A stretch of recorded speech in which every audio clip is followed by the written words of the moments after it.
आज मेरी अयोध्या 84 कोसिया परिक्रमा का 15वां दिन है। रात्रि में रुके थे दुलारे बाग बगिया। सुबह ठंड थी, अग्नि जलाना पड़ी। उसके बाद हमें अपनी यात्रा को आरंभ किया। कोहरा बहुत था, धीरे धीरे आगे बढ़ते गए। जैसे हम बढ़ते गए कोहरा छंटता गया, यानी घटता गया। कुछ दूर जाने के बाद मुझे संत भगवान लोग भी मिल गए जो अपनी यात्रा को आगे बढ़ा रहे थे। उससे आगे थोड़े जाने के बाद गांव के लोग मिले और छोटे छोटे बच्चे रोड में आ खड़े थे, हमें जयकारा बोल रहे थे, इस उम्मीद में कि उन्हें प्रसाद मिलेगा। थोड़ी दूर आगे बढ़े तो कुछ कुटिया दिखाई दी जो किसानों ने अपनी गर्मी और सर्दी के मौसम के लिए बनाई थी। बहुत सारे बच्चे रोड में खड़े हो जाते हैं इस उम्मीद में कि उन्हें प्रसाद मिलेगा और जाए। थोड़ी दूर चलने के बाद हम पहुंच जाते हैं पंचवटी स्थान नारायणपुर एक मंदिर में, जो भगवान शिव का मंदिर है।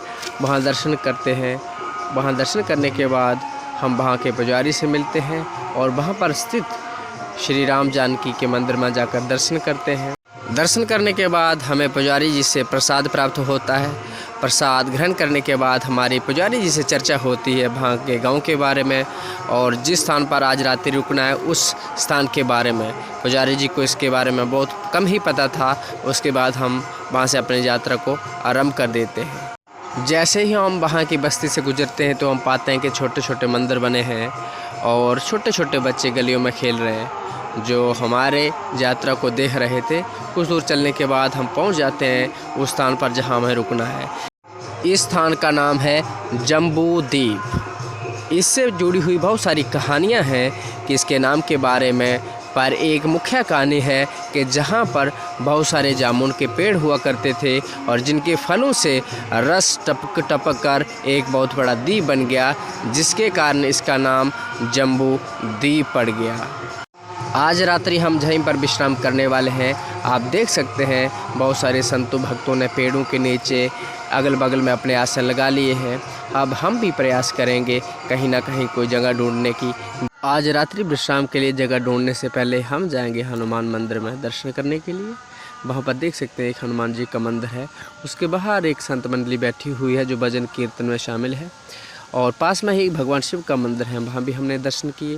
दर्शन करने के बाद देखा कि संत मंडली आज के भोजन प्रसादी बनाने में लगी हुई है।